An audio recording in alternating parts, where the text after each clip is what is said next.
Welcome to the Spiritual Development Channel. I'm Nazi Yashuvel, and today we're going to talk about our Black South Arabia series. And this is part one, and it's dealing with the Nabateans. Let's go. Intellect, the God of our forefathers, the God of Abraham, God of Isaac, and God of Jacob. And with that being said, let's move forward.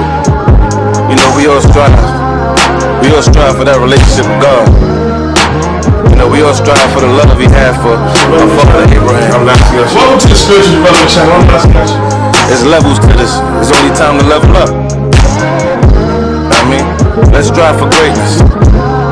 Let's strive for the right thing. Yeah, let's down before our fathers, the one that paved the way forward. The Nabateans were a Bedouin tribe who roamed the Arabian desert in search for pasture and water. Though they were rich in Aramaic culture, their origins are debated by most scholars. Some say that they are from Yemen, while others say that they come from the Hijaz area, which is known for its two holy cities, Mecca and Medina. So let's see what the Torah says and where the Nabateans are from according to Torah. Bereshit, Genesis 25:13. And these are the names of the sons of Ishmael, by their names according to their generations. And the firstborn of Ishmael, Nabateot, and Kedar, and Abdiel, and Mibsam. All right, Nabateans are descendants of Nabateot, who are the firstborns of Ishmael. So these are the early pre-Islamic Afro-Arabs. Right? From the word Nabat or Nuv, which means to germinate, to make flourish. So Nabateot comes from this word, Nabat or Nuv, which means to germinate or make flourish. It is what they did in that region. They populated and were very rich. They were known for their richness and wealth. It also means high places because they dwelt in the Petra Mountains. Yo, have you seen the Petra Mountains? I mean, everybody's in awe about the ziggurats and the pyramids in Egypt and the pyramids in South America. But this mountain is an architectural phenomenon. Okay, they carved in the side of a mountain to create an ancient wonder of the world. Seriously, I don't see how this isn't number one. They carved elaborate carvings in rooms that they dug in precise measurement in the side of a mountain, creating something so fascinating that people still visit it to this day. Okay, Nabateot also means prophetess, which makes sense because they had a priestess cult to the goddesses they worship. Al-Uzza, which is the powerful one, the main one they worship. Alat, which means goddess simply. And Manat, the goddess of faith. But let's speak on his father Ishmael, who was a mix between Abraham, a Hebrew, and Hagar, who was an Egyptian, or possibly an Ethiopian, being that these names were sometimes synonymous in the Bible. Referring back to Genesis 20 verse 21. And God was with the lad, and he grew, and dwelt in the wilderness, and became an archer. And he dwelt in the wilderness of Paran, and his mother took him, a wife out of the land of Egypt. All right. This was solidified that the ancient Arabs have a matriarchal lineage of Cush or Egypt. This would explain why the Nabatean script, which is the precursor to Arabic, looks like Egyptian Demotic writings. This Torah is so powerful. You want history, you can get history here. Let's do this. Let's see what Wikipedia says about the Nabatean script. Nabatean alphabetic originally derived from the 22-letter in Syriac alphabet, but the look of the letters and the way of the writings have changed and become more similar to Demotic script, which was used in Egypt in the time of the Nabatean kingdom, 4th century BC through 106 AD. And that's because they lived in Sinai and Jordan besides Egypt and used to trade and deal with the Egyptians. All right. Even Wikipedia recognizes the similarities between the Nabatean and the Demotic script.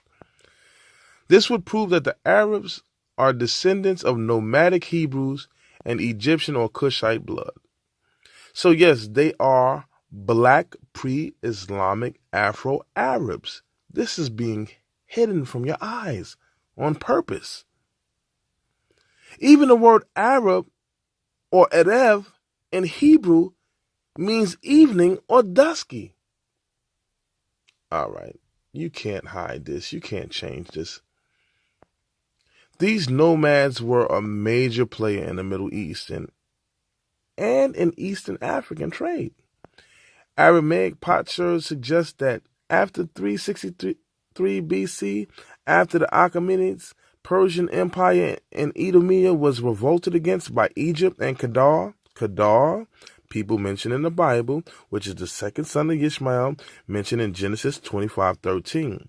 They lost their trade power and were replaced by the Nabateans, and they seized the frankincense trade from Dedan to Gaza. They completely took over now. Diodorus Siculus in 30 BC writes about a 300-year early reference to a Nabateans, stating that they survived in a waterless desert by making secret cisterns, and when being attacked, they would hide in the desert and ambush its attackers after they became weak from dehydration. Wow, genius. So you're telling me they hit thousands of people, they had secret ways and how to move throughout the desert? Sounds like Alibaba and the 40 Thieves like. We are the purpose behind these myths. Okay. Diodorus states, neither the Assyrians of old nor the kings of the Medes and Persians, nor yet the Macedonians have been able to enslave them, and they never brought their attempts to a successful conclusion. Thank you, Diodorus. The tribe was known for its wealth, and after Alexander's death in 323 BC, he sought to conquer the Nabatean territories and trade routes from Yemen to the Arabian Peninsula, to Petra, then to Gaza, where, then they shipped off their stuff to Europe. So he wanted to conquer all of this. Antigonus, a general of Alexander, is said to have sent 4,000 troops and 600 cavalry to attack the tribe during the raiding festival, where they left the women and children and elders behind at Petra. This raid was led by Athenius, where he successfully looted the stragglers, but then, dun dun dun, don't call it a comeback. The Nabateans retaliated and encountered with 8,000 warriors, and all 4,000 troops were slain, and some cavalry escaped. Even Athenius was killed. They proved that they were nothing to mess with.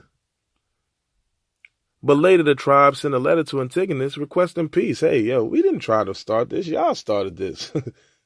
We just defending ourselves. What's the purpose of you in this desert? You don't want this. That's probably what they said. But later they would build outposts in the mountains to prepare for future attacks.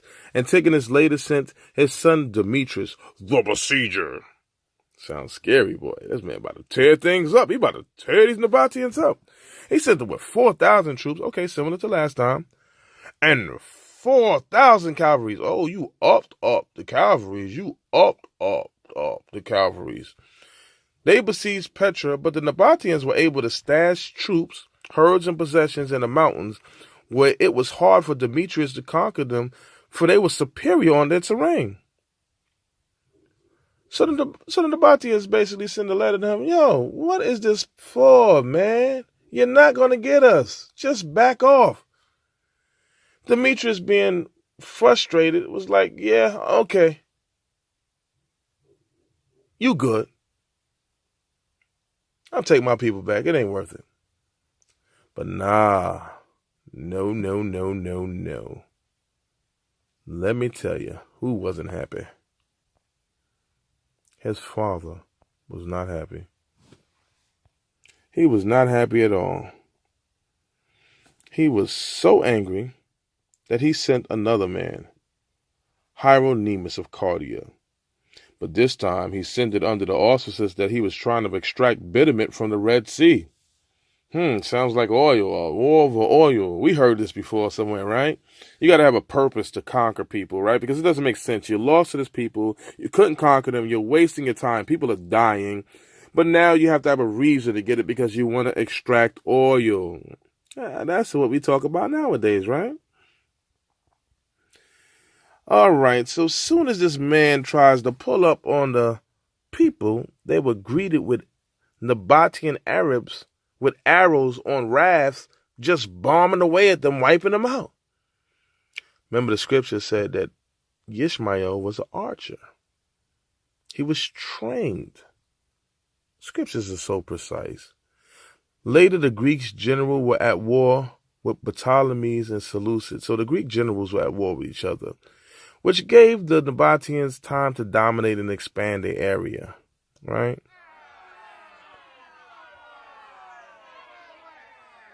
We got to look at this. The Greeks' expeditions later forced them to centralize their kingdom. That usually happens. So when people are attacking you, it kind of makes you centralize and come together.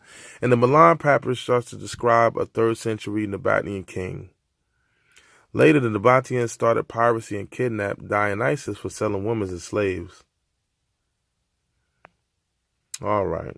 Artesis I was the first to found to be written on the walls of the Negev in the 2nd century. The Nabateans formed an alliance with their cousin, the Maccabees, because they both attempted to be oppressed by Seleucid. This is part 1, and we're going to get further and further into the history of Black Southern Arabia.